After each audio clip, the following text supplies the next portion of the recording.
My ex cheated with a man her mom set her up with and got pregnant. Now she begged me to be the dad, but my final words left her family in shock. Back in 2015, I met Casey in college. She was smart, funny, and we clicked immediately. By 2019, we were pretty serious.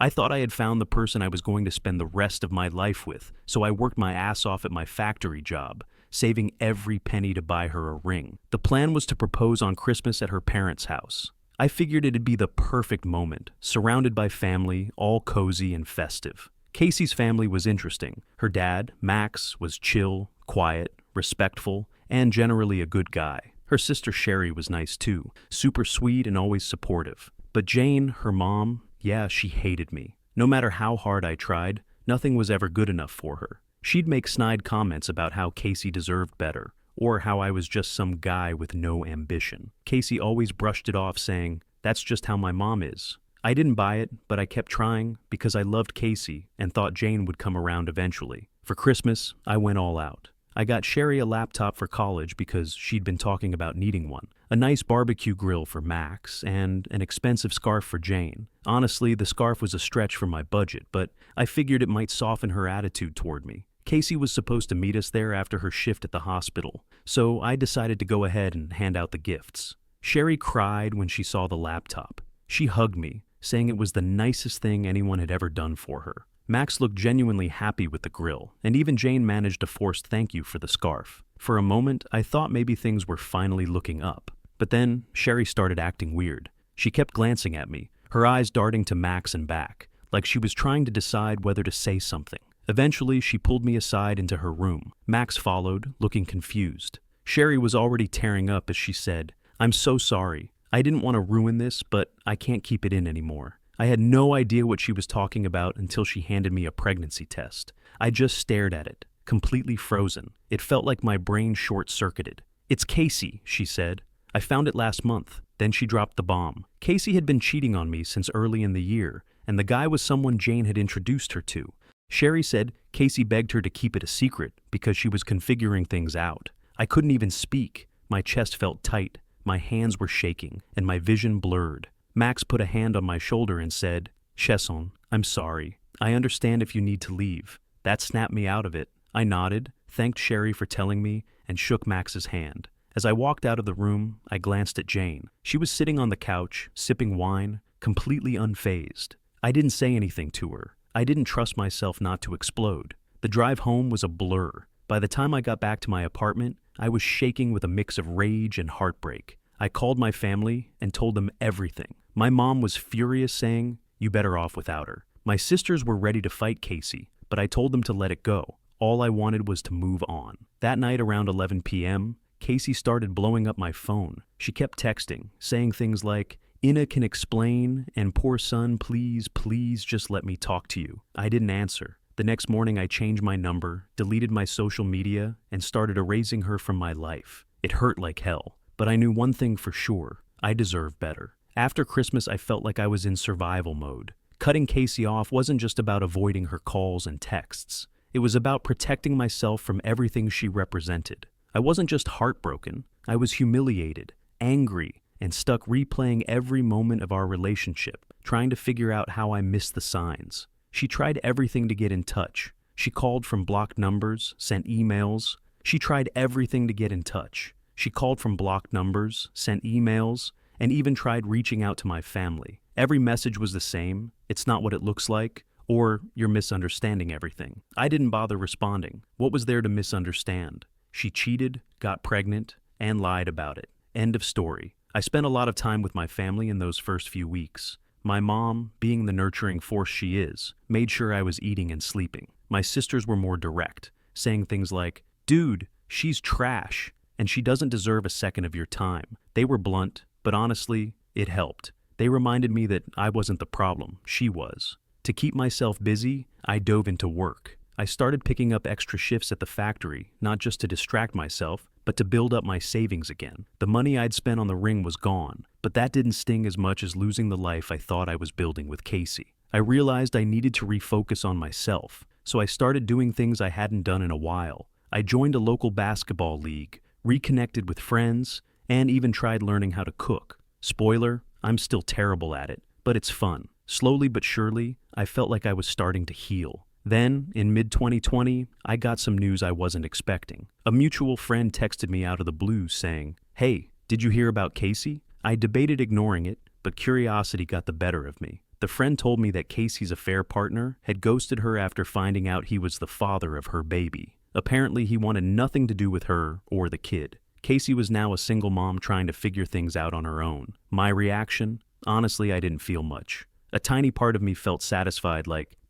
that's what you get. But mostly I just felt indifferent. Her drama wasn't my problem anymore, and I was relieved to be out of the mess. A couple of months later, Casey somehow got my new number. She called me, begging to talk. I don't know why I answered, but I regretted it immediately. She launched into this whole apology, saying she'd made a mistake and wanted to explain. I let her ramble for a bit before cutting her off. "Casey," I said, "and I don't care anymore. Whatever you have to say for cutting her off." "Casey," I said, "and I don't care anymore. Whatever you have to say, it won't change anything. We're done." That's when she switched tactics. She started guilt-tripping me, saying I owed her this and that I was being unfair by refusing to hear her out. I told her flat out, "Sadat, don't owe you anything. You made your choices, now live with them." Then I hung up. Not long after, Jane decided to get involved. She sent me a string of texts calling me a coward and saying I was running away from my responsibilities. I couldn't believe the audacity. Responsibilities? I wasn't the one who cheated. I wasn't the one who got someone else pregnant. I blocked her number too. For a while, it felt like they were everywhere trying to drag me back into their chaos. But every time they reached out, it only solidified my decision to cut them off. I didn't want or need their explanations. I didn't want closure, I just wanted to move on, and eventually I did. The calls stopped, the texts stopped, and my days started feeling lighter. For the first time in months, I felt like I was in control of my life again. Mother's Day rolled around, and I was looking forward to spending it with my mom and one of my sisters, Raven. My mom has always been the heart of our family, and after everything that happened, I wanted to make the day special for her. We decided to grab lunch at Red Lobster because seafood is her favorite. It was supposed to be a calm, drama-free day. Spoiler alert, it wasn't. We were finishing up and about to leave when I saw them, Jane and Sherry, of all people, in all places. They had to show up there. My stomach dropped. Sherry looked like she wanted to sink into the floor when she saw me, but Jane, she locked eyes with me and immediately had her usual look of disdain. I could feel Raven tensing up beside me. She's always been protective of me, and I knew she was ready to go off. Jane's expression changed the moment she noticed Raven. She looked confused, almost shocked, like she was piecing something together. I realized she must have finally figured out that Raven was my sister, the same other woman she had accused me of cheating with. The audacity of it all made me want to laugh. Raven muttered under her breath, "Do you want me to handle her?" I shook my head. The last thing I wanted was a public scene. My mom gave Jane a cold, hard look before nudging me forward. "Oh, let's just go," she said. But then Sherry stepped forward, practically begging, "Please can we talk, just for a minute, alone?" Raven wasn't having it. "Why would he want to talk to you?" she snapped. Sherry looked genuinely upset, and my mom stepped in, suggesting that I hear her out, away from Jane. I agreed, more out of curiosity than anything else. Sherry pulled me aside, far enough away that Jane couldn't hear us. She immediately apologized for everything that happened. "And I'm so sorry for how things turned out," she said. "Innes, I miss having you around. You were like a brother to me." I didn't know what to say, so I just nodded and let her continue. She told me Casey had been miserable since I left, crying all the time and saying she regretted everything.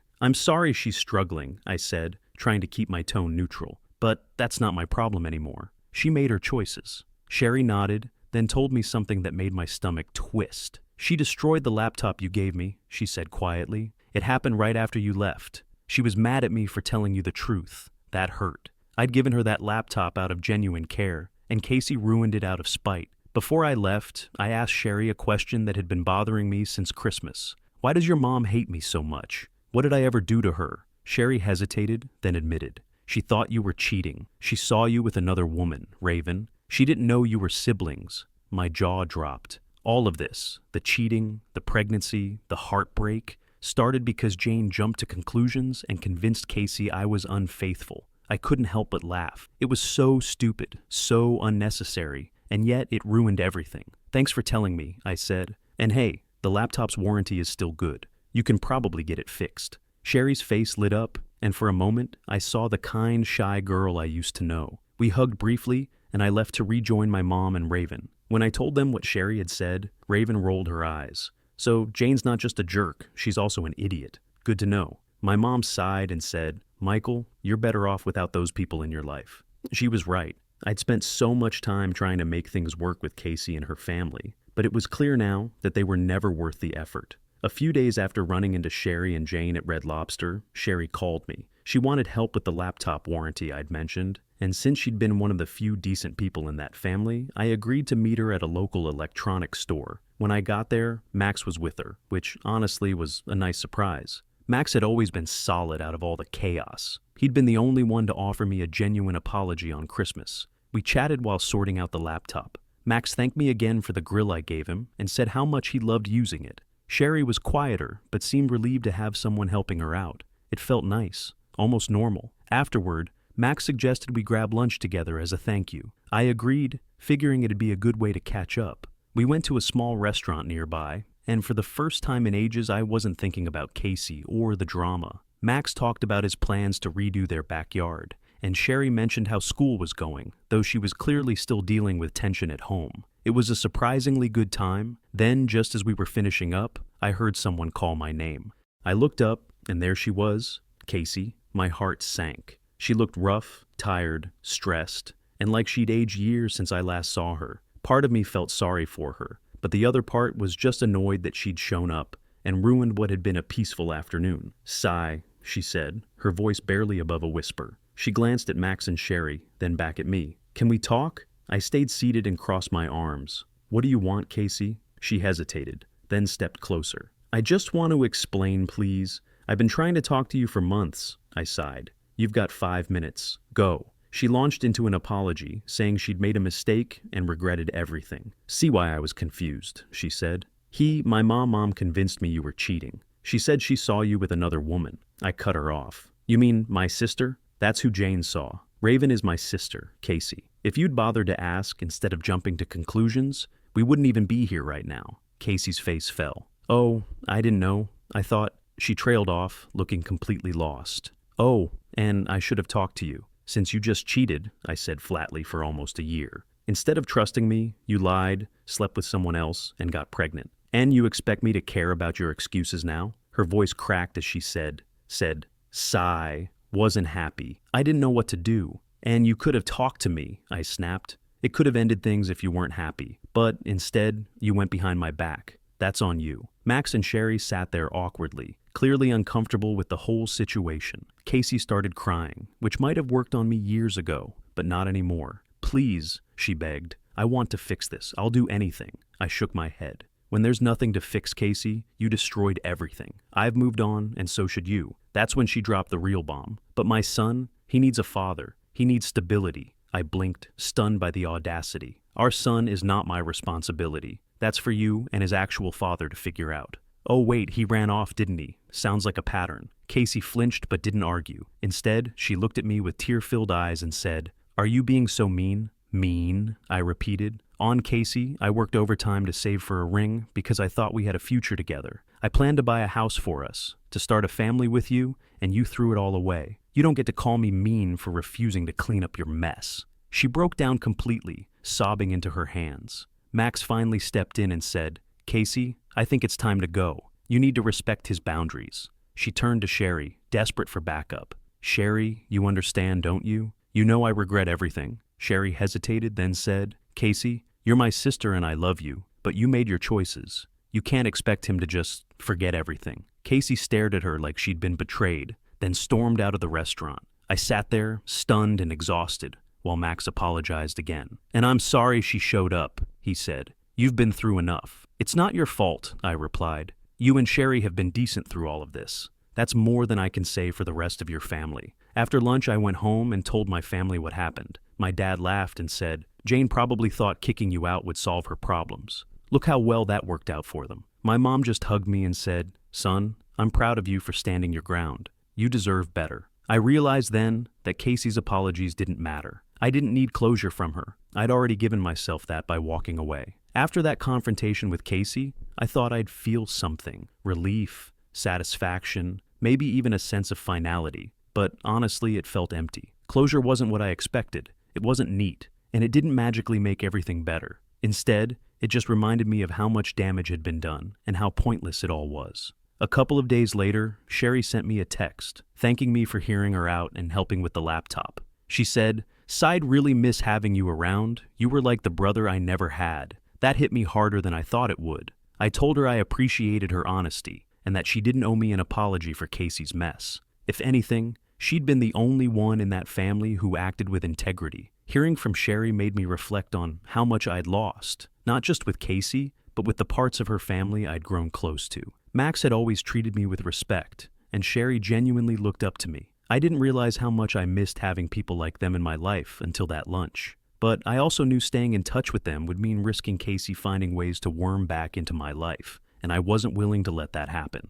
A week later, a mutual acquaintance reached out to tell me more about Casey. Apparently, she was still trying to contact old friends of mine, hoping they'd convince me to talk to her. She was struggling as a single mom, juggling work and raising her son alone after her affair partner completely ghosted her. I didn't feel vindicated hearing this. If anything, it just made me more certain I made the right choice by walking away. Her life was her responsibility now, and I wanted no part of it. Then there was Jane. I'd expected her to double down on her hatred for me, but surprisingly she'd gone quiet. I guess the confrontation at Red Lobster left her with nothing else to say, or maybe she realized how much damage her lies had caused. Either way, I was relieved to be free of her meddling. One thing Casey said during the confrontation stuck with me, though. She claimed she only cheated because Jane convinced her I was unfaithful. At first, I brushed it off as another excuse, but the more I thought about it, the angrier I got. Jane had been meddling in our relationship from the beginning, planting seeds of doubt and encouraging Casey to find someone to better. But Casey wasn't an innocent victim in all of this. She made the choice to cheat.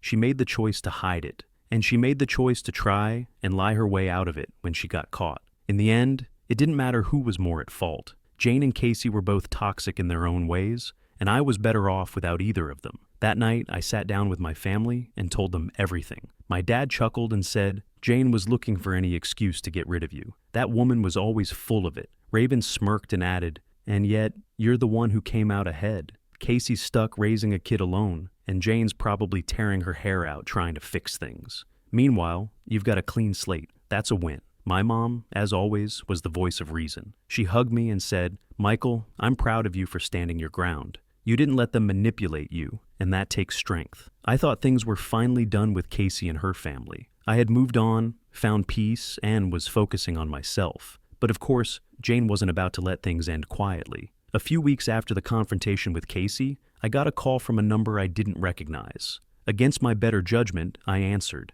"And Michael, it's Jane." Her sharp voice came through the line. I almost hung up right there, but curiosity got the better of me. What could she possibly want now? "What do you want, Jane?" I said, already annoyed. "I'll need to talk," she snapped, as if she was the one doing me a favor by calling. What could she possibly want now? "What do you want, Jane?" I said, already annoyed. "I'll need to talk," she snapped, as if she was the one doing me a favor by calling. "It's about Casey and the baby," I sighed. "There's nothing to talk about. I've made my position clear. Goodbye, Jane." "Twait," she barked before I could hang up. "I'm not asking you to get back with Casey. I just think you should take responsibility for your part in this mess." That got my attention. "Oh, my part?" I asked, incredulous. "What part is that, Jane? I wasn't the one who cheated. I wasn't the one who lied. So please enlighten me." Jane let out an exasperated sigh, as if I were the one being unreasonable. "A Casey is struggling. She's a single mother because of a misunderstanding that could have been avoided if you just explained things to me from the start."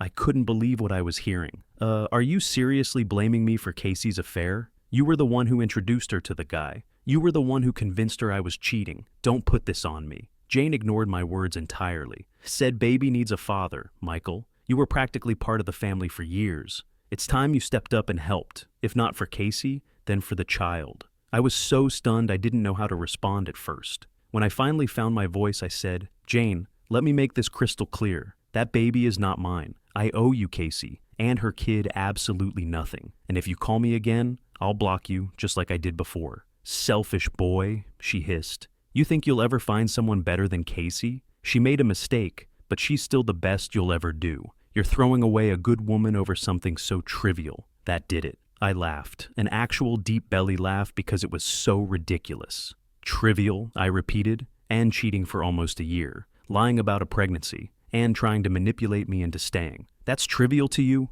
No wonder your family is such a mess. Before she could respond, I hung up and immediately blocked her number. I thought that would be the end of it, but Jane wasn't done. The next day I got a call from Max. He sounded tired and stressed, which was unusual for him. "On Michael, I need to apologize in advance," he said. "Jane's been out of control. She's planning to come to your workplace." "What?" I asked, completely caught off guard. "Why would she do that?" "Since she says you need to face her and take responsibility," Max explained. "And I've tried talking her out of it, but you know how she is." I groaned, already dreading the confrontation. Sure enough, later that afternoon, Jane showed up at my job. She stormed into the office demanding to see me. Thankfully, my manager intercepted her and asked what she wanted. "I need to speak to Michael," Jane said, loud enough for everyone to hear. "It's a private family matter." I was in the back, but I could hear her clear as day. My manager came to get me looking concerned. "Do you know this woman?" she asked. "Unfortunately, yes," I said, "and I'll handle it."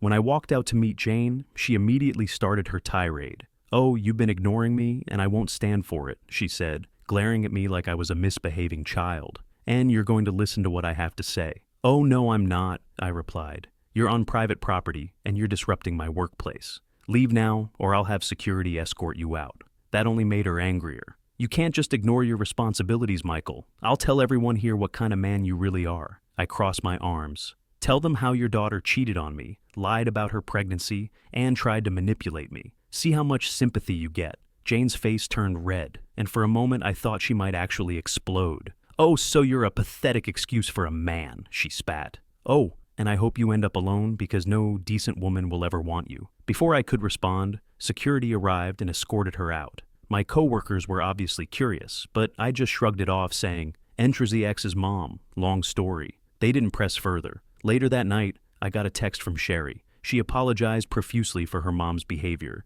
and said Max was furious with Jane for embarrassing their family. "T's out of control," Sherry wrote. "Max is thinking about filing for divorce because of this." I told Sherry it wasn't her fault and that I didn't blame Max for wanting out. Jane had caused nothing but chaos, and honestly, I felt bad for him. The whole situation left me emotionally drained, but it also reinforced one thing. I made the right decision by cutting Casey and her family out of my life. They were toxic, entitled, and incapable of taking responsibility for their actions, and I wasn't about to let them drag me down with them.